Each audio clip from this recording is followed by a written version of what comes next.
Welcome to Acton Line, the podcast of the Acton Institute for the Study of Religion and Liberty. I'm Eric Cohn, executive producer. Today, we're bringing you another conversation from our recent Poverty Cure Summit.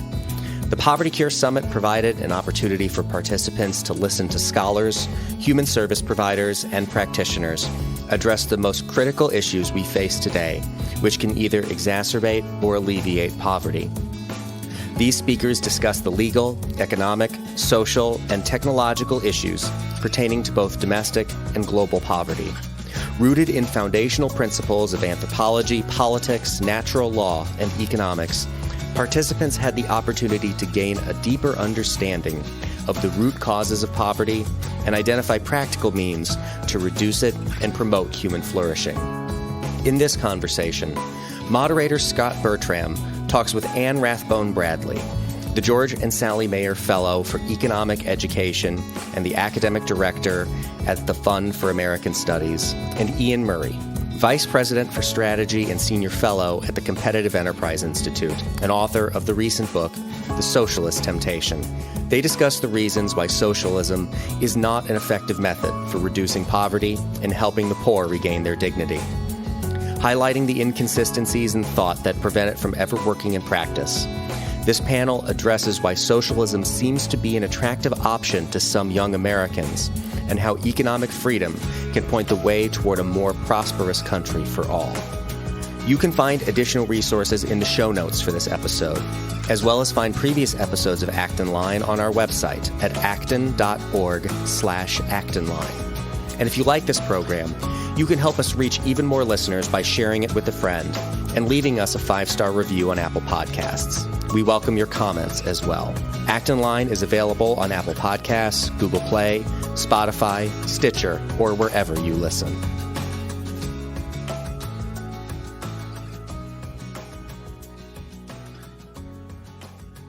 My name is Scot Bertram from Hillsdale College, where I serve as the general manager of the student radio station there, WRFH, and also as a lecturer in journalism.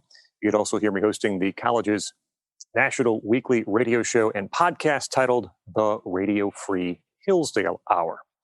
I'm joined today on this panel by Anne Rathbone Bradley and Iain Murray. We'll talk for about 45 minutes this afternoon on the topic of why socialism isn't the answer. Anne Rathbone Bradley is the George and Sally Mayer Fellow for Economic Education and the Academic Director at the Fund for American Studies. Previously, she worked as the Vice President of Economic Initiatives at the Institute for Faith, Work, and Economics. She's a professor of economics at the Institute for World Politics in Grove City College and a visiting professor at George Mason University. She currently is an Acton Affiliate Scholar and a visiting scholar at the Barnard Center for Women, Politics, and Public Policy.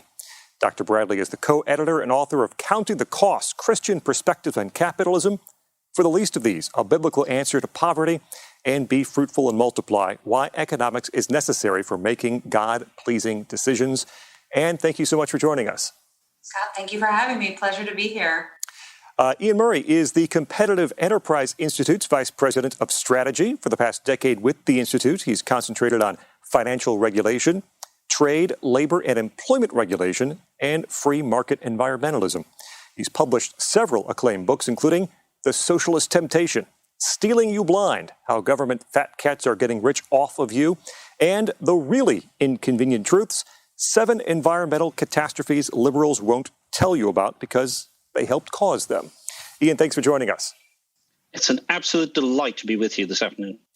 We dig into this topic of why socialism isn't the answer, and I'll start with you, Iain. Why are we having this conversation today? It seems to be 30 years ago, we put the nail in the coffin of socialism as a viable form of an economy, and yet here we are. Did we not beat this back some time ago? Why are we still talking about it right now? Well, it was one of the great champions of that victory, Ronald Reagan, who observed at Hillsdale College, I believe, in the late 1970s, that freedom is only ever one generation away from extinction. He, Margaret Thatcher, and Pope John Paul the Great won that battle a generation ago. But now I think it's our turn. There are many reasons why socialism keeps creeping back into the conversation. It tends to happen whenever people become dissatisfied with the current settlement, they start looking about for answers. And there are many reasons why socialism seems to give those answers. One of them is, Friedrich Hayek's thesis that we evolved to be cooperative in small groups. But I think the main one is that socialism appeals to us at the level of our values that underpin our politics. We want America to be a fairer place. We look around and see it isn't fair. Socialism says it can do that. We want America to be a place where community is valued. Socialism says it can do that too. Even when we say we want there to be more freedom in America, socialism says it can free us from the oppressive overlords who exploit us. Meanwhile, those of us who support the free enterprise system forgot how to do that, forgot how to talk at the level of our values. And as a result, socialism is there in the political discourse once again. And if there is somewhat of an education issue here, what is the truth about socialism? What should people know that perhaps they're not being taught or they're not being reminded of? This is such an important question because I think we mischaracterize these terms when we use the term socialism and when we use the term capitalism. And so to me, understanding the very basic principles behind these words is essential if we're ever going to have a real conversation. And as Iain says, if we can ever stop going back to this idea as people get agitated and they see things that are right to be upset about in terms of inequality or unfairness of things like this. So, I think part of it is just to understand how socialism works, which it literally means the government ownership of the means of production. So it is collective decision making. And if there is ever a time when you're going to engage in collective decision making, then you have to appoint someone or some group of people to make those decisions. Capitalism, on the other hand, is the private ownership of the means of production, which means that the decision-making process over scarce resources is decentralized. And so private individuals through private property make these decisions. And so I think what we need to do through our educational process is to look at both systems. And of course, then you can have mixed economies, which is what most of us live in, and say, which one is better able to do the things that we want, which is to give people at the bottom of the income distribution a better chance, income mobility, the possibility to kind of live into their dreams and do what they want. I mean, nobody argues against that stuff, right? We all want people to have opportunities. We all want people to live into their own dreams and desires. And so what I think we need to do as we educate people is be winsome about this as well. And not, I think the numbers are absolutely on our side, and maybe we'll get into that later, but I think we need to talk from the heart about the human person and what system really emboldens and empowers the human person to live into who they're supposed to be. And so, I think socialism cannot do that. And so we, as Iain says, we need to be very loud, I think, about this, because I think there's some kind of this dangerous romanticism about maybe we can modify socialism and get what we want. Iain, I want to ask one more sort of large-scale question before digging into some details here, and that's this. Every time this conversation comes up, we hear the argument that real socialism has never been tried. In Cuba, in Venezuela, across the world, somehow real socialism never has been tried anywhere. Is that anywhere close to being the truth, Iain? Yes, I'm indebted to a colleague at the Institute of Economic Affairs in London, Dr. Christian Niemitz, for pointing out something that I think is fundamental to this question, which is that every single time, a system that calls itself socialist has been set up, there's a sort of three-stage process that it goes through. The first stage is the new dawn is here. The International Brotherhood of Man is upon us. Real socialism is going to be tried at last. All the commentators say this. They talk about how wonderful the new system is and how this is it. This is it here at last. But after a few years, the second part of the process starts to occur.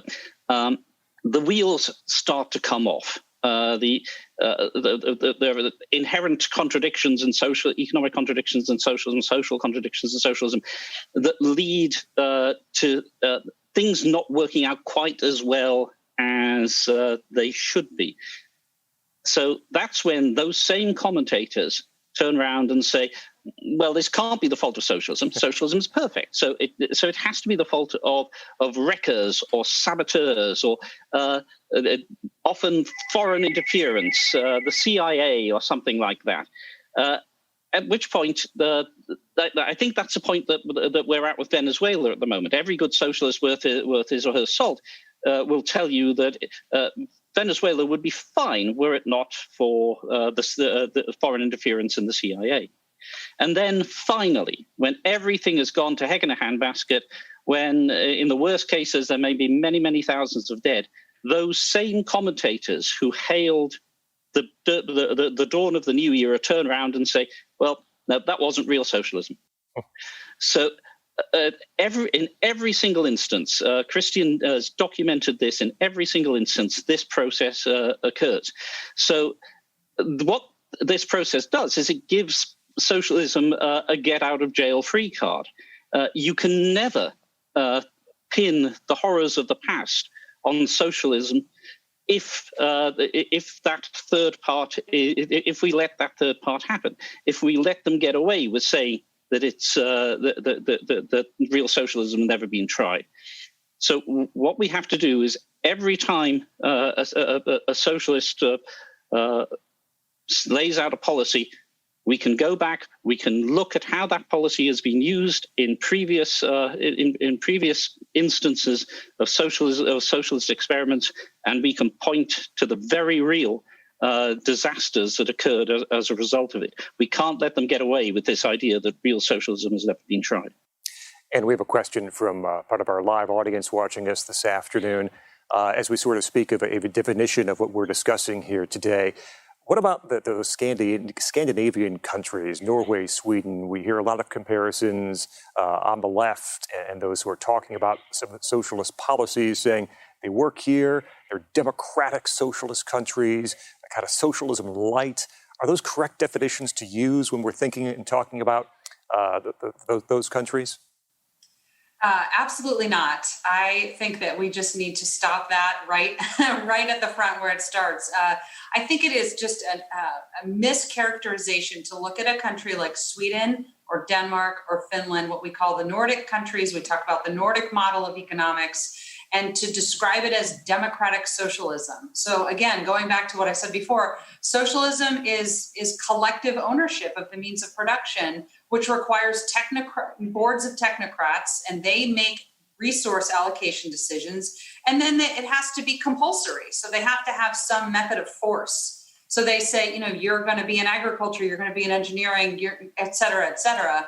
And then they make it happen. And so if you look at those countries, and I think it's very helpful to look at economic freedom and the economic freedom indices, because that helps us measure the type of institutional setting that these countries have. And these countries score at the top of the economic freedom index. Now, they're small countries that have a lot of redistribution. And we can have a conversation. They're social democracies, one might say. So we can have a conversation about whether that's a good idea or not a good idea. Is that going to get us more human flourishing, more wealth accumulation, more entrepreneurship or not? That, I believe, is a different question than are those examples of modern socialism that the United States or other countries should replicate. They are just not socialist economies. And really, I think that using that terminology and ascribing it to those countries is very damaging, because again, I think it confuses people about what socialism is and what socialism requires. So to say we should be more like Denmark is not to say we should be more socialist. So we really have to unpack, kind of what's going on in those countries. But no, I don't think that's appropriate as a characterization. Ian, there's this illusion, I think, at times that socialism is inherently democratic, that it is of the people. But in execution, as Anne just pointed out, there needs to be this series of bureaucrats to make these decisions, to carry them out, to use force to carry out those policies. Is there any way around that in socialism? Well, I don't think there is. One of the most important parts of democratic socialism is the idea that the entire economy is under the control of the people. It just takes a moment thought to realize that the people cannot decide on every aspect of the economy, all the millions of transactions that happen every day. So they have to delegate that power. Who do they delegate that power to? To bureaucrats, to commissars, to apparatchiks. These commissars eventually become, actually very, very quickly become, a new ruling class. And so the very idea that socialism can be democratic is just gainsaid by the way socialism has to work in practice. It becomes, at the very least, bureaucratic socialism, but very often becomes just another hierarchical society where people are told what to do by their betters. That's why I think that everybody who's interested in socialism, if they haven't done so already, should read George Orwell's great allegory, Animal Farm. Starts off with the wonderful idea the farmers have been got rid of, the animals create a new society under the simple slogan, all animals are equal. At the end, the pigs start walking on their hind legs, and that slogan becomes all animals are equal, but some are more equal than others. And that's the inherent contradiction of what they term democratic socialism. And is there any aspect of socialism that actually attempts to raise up the poor, or is it simply a matter of bringing down the rich? Does socialism actually attempt to bring those people at the lower levels of society up? Well, I think that there's a difference between intentions and outcomes here. To answer that question, you have to look at what do the socialists promise.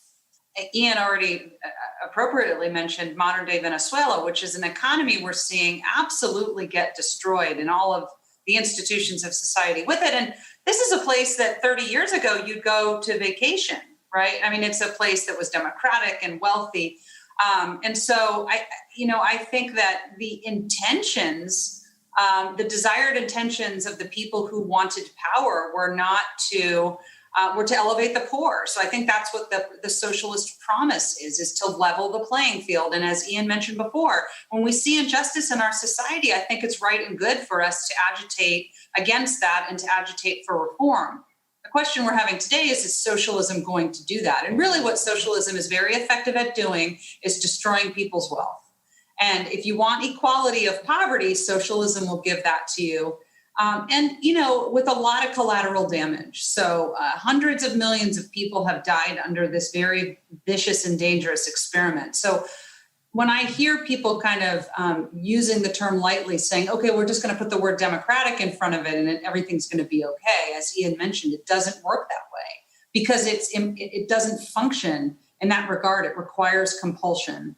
And so somebody has to ramp up the force as we're going to ramp up the resource allocation at the highest level. So I think the outcome of socialism is the antithesis of what it promises. And that's a really important element of our understanding here. Ian, we have a question from the audience. Just wrote a book called The Socialist Temptation. Is there any way to create a system that borrows from both socialism and capitalism? Is a mix possible, or is it like oil and water? Can they simply not mix? I think when we look at Sweden today, that Anne was mentioning earlier, that's an example of somewhere where they've tried to do that. I think it's very important to recognize that when we think about Sweden, we recognize that it used to be a democratic socialist country. They did nationalize a lot of stuff, but then they moved away from that. In the 1970s and 80s, they realized that the extremely high rates of taxation and extreme regulation, plus the government ownership, was just killing innovation in that country. It was driving the talented people overseas. So they stepped back. They got rid of the oversight of the economy and kept a large welfare state. So that's where I think there is an attempt to do something like that. But even then, there are two things that you have to remember. The first is that very extensive welfare state comes at a very high price, which means that middle-class people, in the American term, middle-class people are paying extremely high tax rates to pay for the welfare state. When you listen to democratic socialists in America, you'd believe that we could get not just the welfare state, but nationalized industries and everything with only high taxations on the very rich. That's not possible. Sweden, Denmark, the rest seem to gainsay that. In Denmark, for instance, the taxation on a new car is double the price of the car, so 200% tax rate on a new car. So we've got to recognize that if you want to try and mix these two systems, then you are going to have to pay a very, very high cost in terms of taxation. The other thing is that if you look at Sweden and the way it is regulated, it is much less highly regulated in most circumstances than the United States. This is why Anne mentioned the indexes of economic freedom.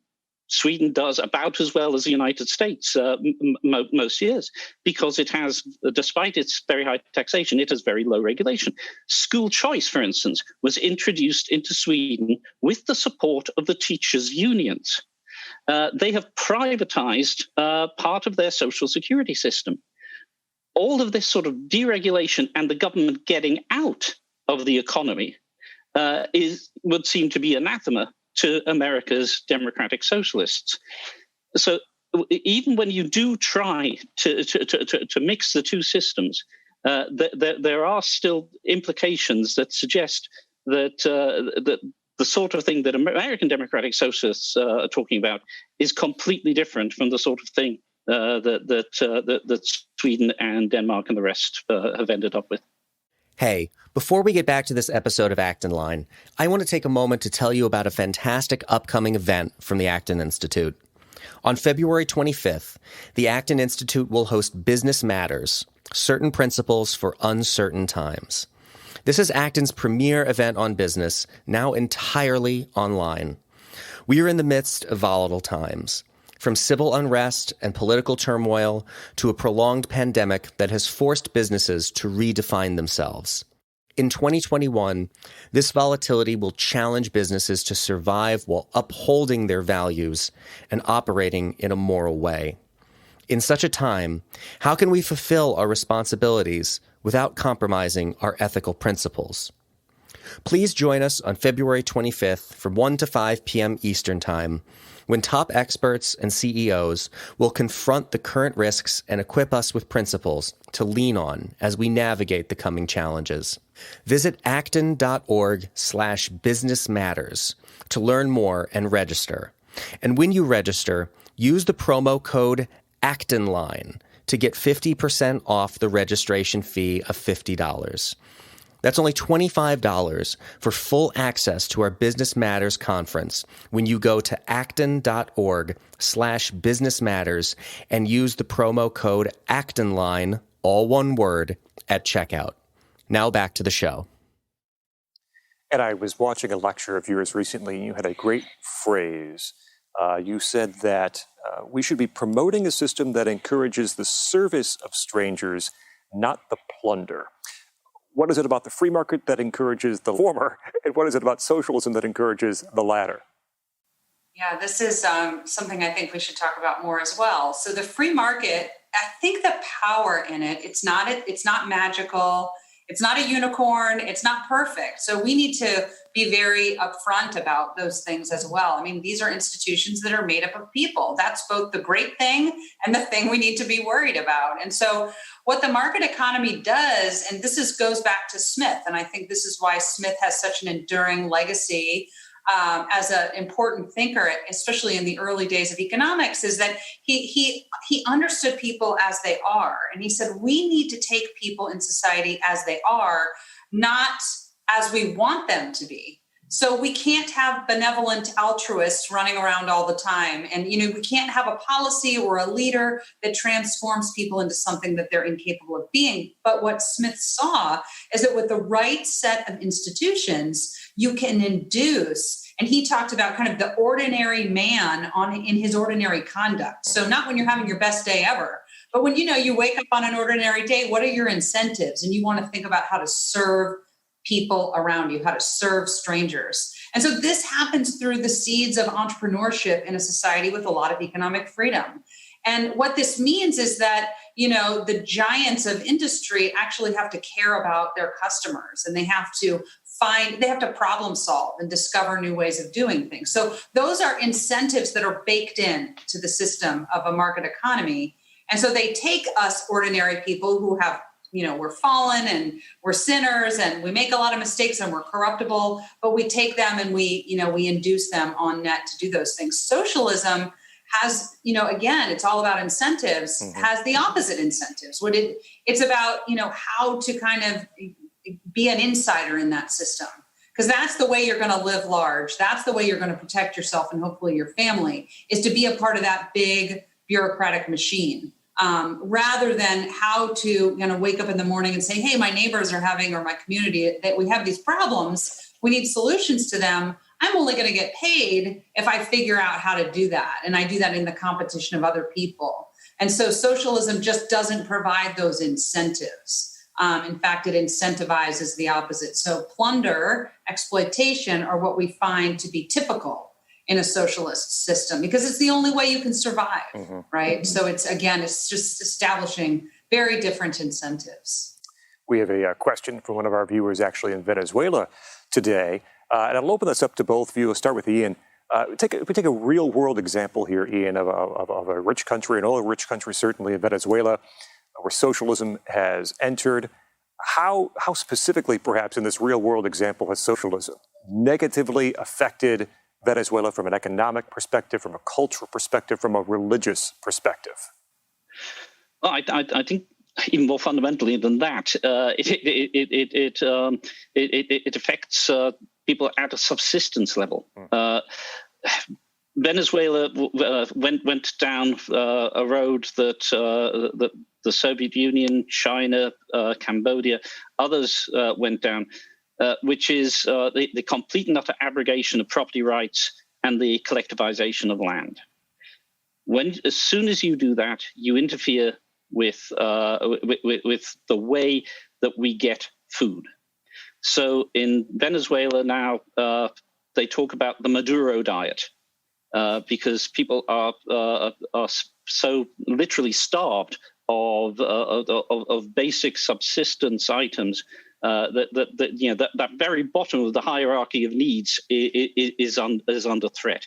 As the British contrarian Toby Young puts it, socialism always starts with talk about the International Brotherhood of Man and ends up with you having to eat your own pets. Anne? Yeah, I think that those are great examples of how, they're tragic examples. So this is the other thing I would add to what Ian has just said, which is that Venezuela is a man-made tragedy that was wholly avoidable. And so this is why we have to get it right. So again, going back to economic freedom, decades ago, Venezuela was in the top, and it was in the top kind of third of all countries. But it was the top country in Latin America. And now if you look at pretty much every index that measures this, they're in last place. That is a terrible accomplishment. And so what you see too is that, you get this kind of mob rule. So you can't necessarily go to the grocery store even on your day when it's your turn and you have your ration ticket, because gangs and criminals are really running the streets. And so it's as if you live in a prison that you can't escape. And obviously, we see people that are trying desperately to leave. And they're doing that at great personal sacrifice, leaving their families in the hopes that they can, maybe send some money back or maybe help their families by doing this, but at great personal cost. And that, to me, I think is the extra layer of human tragedy here, is that, people will just continue to leave. until things somehow improve. And so I think this man-made tragedy can be solved. I think we need to be optimistic about this. It doesn't have to go on forever, and the course can be reversed. But it has to be about, taking power from the powerful and realigning those institutions that used to be there. Ian, free markets can be efficient. Are they fair, though? If a society decides that we want to try in a way to create more equal outcomes, which is going to be difficult in a free and open society, of course. But if we say that's one of our goals, we want to have more fair or more equal outcomes, is the free market system still capable of pulling that off? Well, I think it very much is. It's because free enterprise is essentially, if I could characterize a difference between the two, free enterprise is essentially based on trust, whereas socialism is based on suspicion. So in the free enterprise system, you presume that to use Anne Smith's phrase, you presume that the baker and the butcher that you are trading with are giving you good stuff. Mm-hmm. And if they don't, you have recourse to the law. In socialism, the implicit presumption is that the exchange will be exploited in some way, and that therefore you need guardians to protect you. Those guardians impose a tax in some way, whether it be time, money, or quality, often all three. And because of the this implicit presumption, trust in your fellow man is destroyed. And I think it's especially ironic that this happens to a system that is supposed to be based on the brotherhood of man. So free enterprise is about cooperation. And cooperation depends on fairness. If you aren't fair in your economic transactions, then the system starts to break down. So that's why we have the recourse to law. But at its most basic, free enterprise provides you with free and fair cooperation that leads to mutual benefit. Socialism, on the other hand, is all about that level of oversight, that level of bureaucracy, where most of the benefit accrues to the overseer, and it certainly accrues to the producer rather than the consumer. So fairness starts to break down in those situations, which is why I will always say that free enterprise is the best way to ensure a fair society. And is there anything morally wrong with making a profit? Is free market economics consistent with a Christian perspective?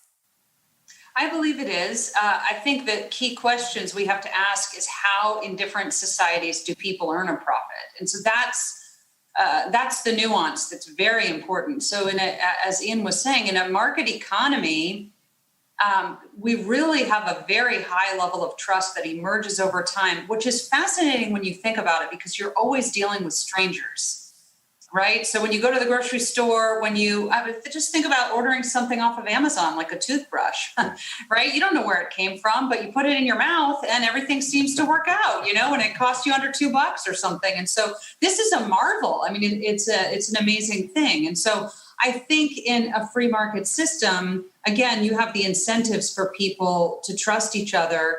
And the profit is made when you serve someone else and they voluntarily give up some of their income to get what you are promising them. And as Ian mentions, we have recourse through the rule of law, which is required for a free market system, such that if you are being ripped off or if the entrepreneur is being dishonest with you, then you have recourse. So again, we're never presuming in the market system that people are perfect or always honest, but rather that the system will mitigate the corruption. And so corruption is kept to, a bare minimum. And in socialism, you're not going to, you get a profit, again, by being a part of the system that exploits. And so I think that profit accumulation is very consistent with a Christian worldview if it's bounded by the rule of law, private property rights that are judicially enforced equally.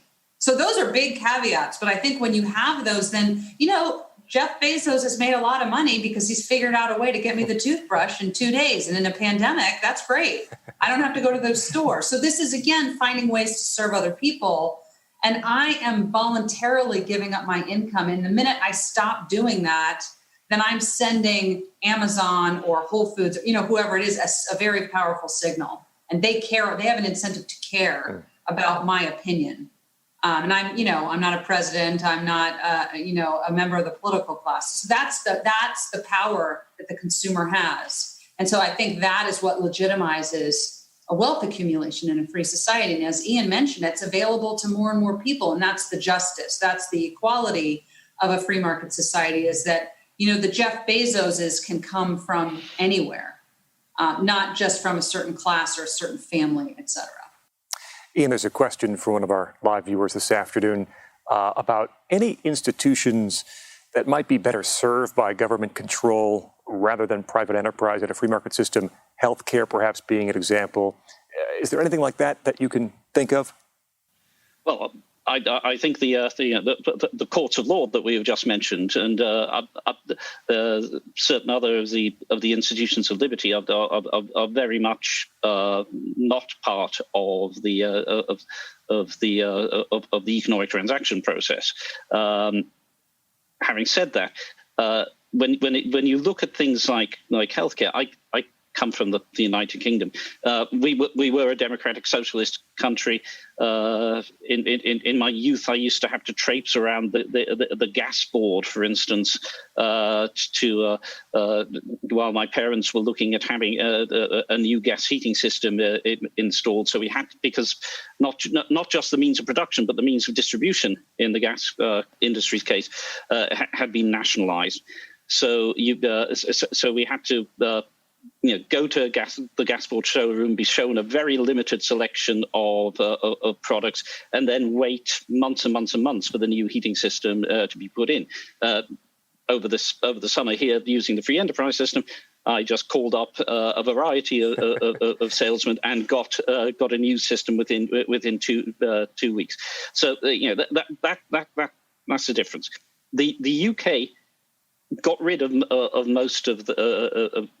most of that nationalisation, but very notably did not in the area of healthcare. The healthcare in the UK is still completely government run. It's a huge suck on the nation's resources, and yet still the United Kingdom spends about half as much per person on healthcare as the United States does. Healthcare is, because it is not available as part of a commercial exchange, it is rationed. So if you have an accident and need to go to the emergency room, you'll probably be dealt with very well. And that's a lot of people's experience with the health service, which is one of the reasons why the National Health Service is in such high regard in the UK. But as soon as you have any sort of chronic illness, you face this rationing problem. You will wait months and months and months, just as we did for the gas heating system in my youth.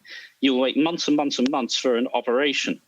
Many people just die before that operation takes place.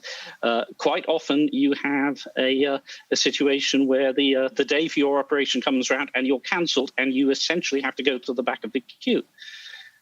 Once you reach a certain age, the powers that be in the health service say, no, it's not worth us you doing having the operation anymore. My mother had a hip replacement in her 60s.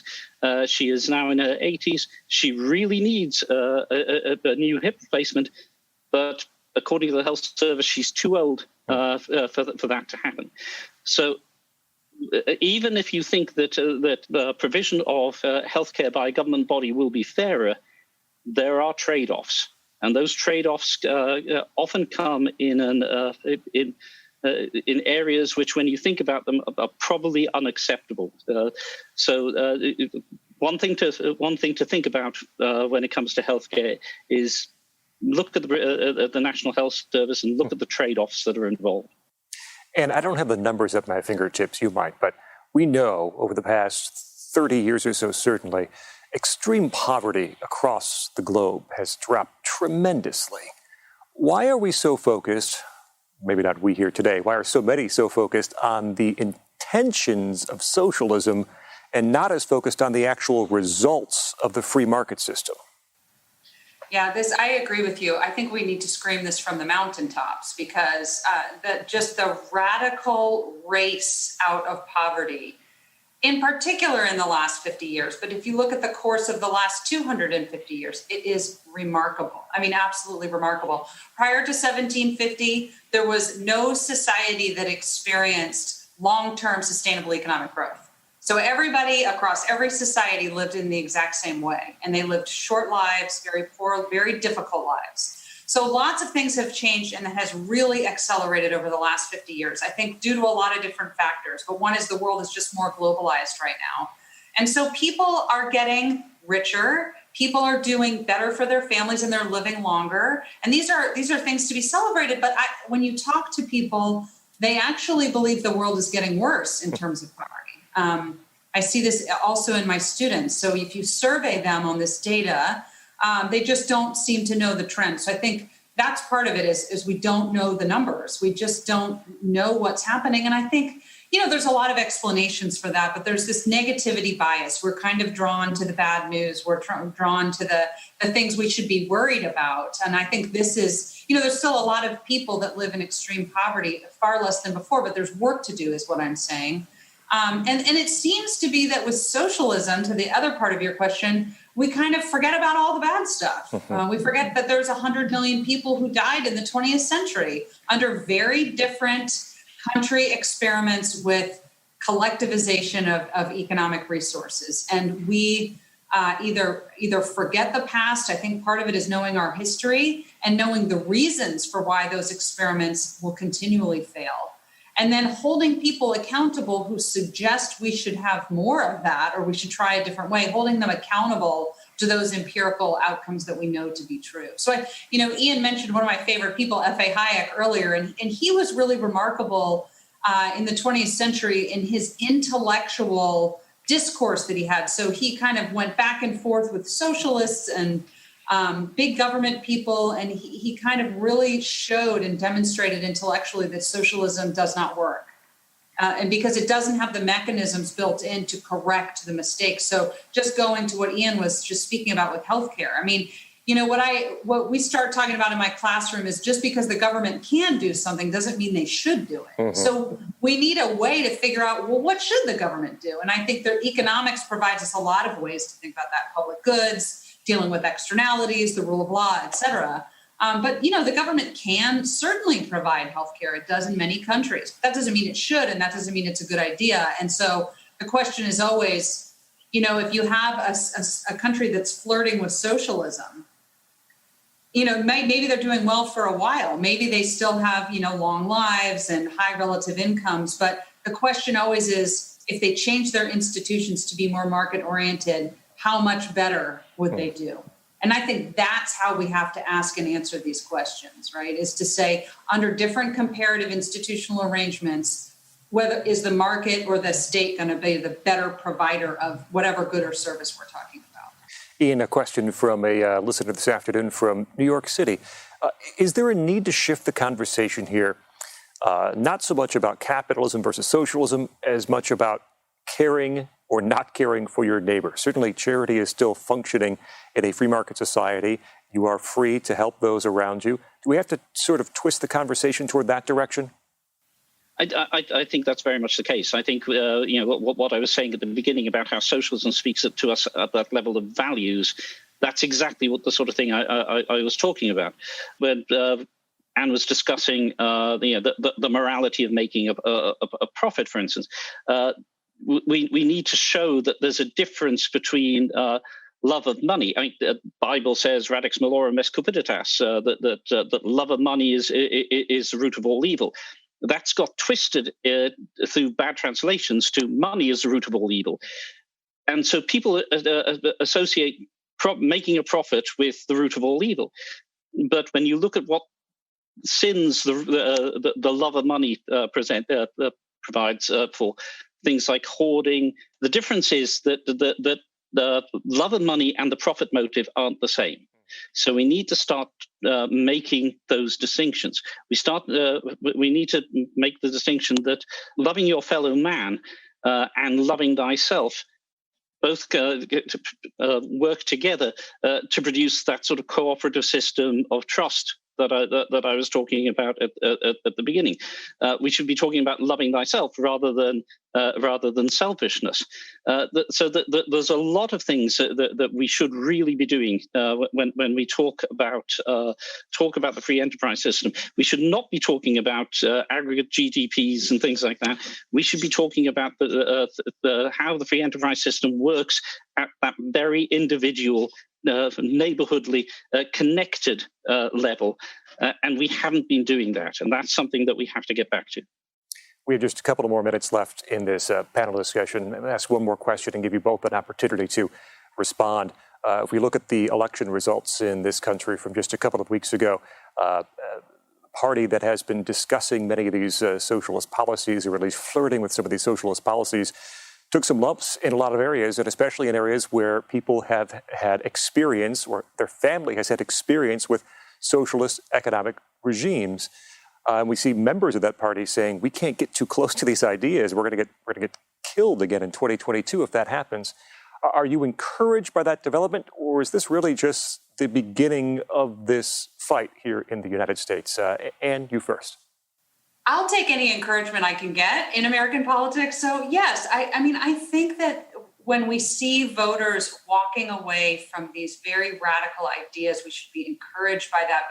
But as Ian says, the way we step into that void is going to be very important. Mm-hmm. To be very strategic. I think, Ian, I just could not agree with you more. Nobody cares about GDP. And that's the best way to make people think you don't care about anything. And you're like, blockhead economist, is to start talking about people. It's too remote from their lives. And so we need to talk about opportunity. We need to talk about, the fact that our education system is broken and it disproportionately affects minorities and immigrants and people who are in the, kind of at the lower end of the income distribution. So how can we reform that? I think market economics provides some suggestions. And I think at a time like this, people might be more open to some of those suggestions. And so I think we need to proceed graciously into that void and not pounding the so-called enemy. But I am encouraged by that. And I think, it's a tough time in American politics. So I think we need to proceed carefully, because if we're just viewed as, the opposite polar side, just pounding the enemy, I really don't think that we're going to be able to make any traction out of what's on the table. Ian, let me open this to you, but also perhaps add one more question, which is there anyone out there with a podium, with a megaphone, speaking about this issue in the right way, the way you'd like to see it discussed?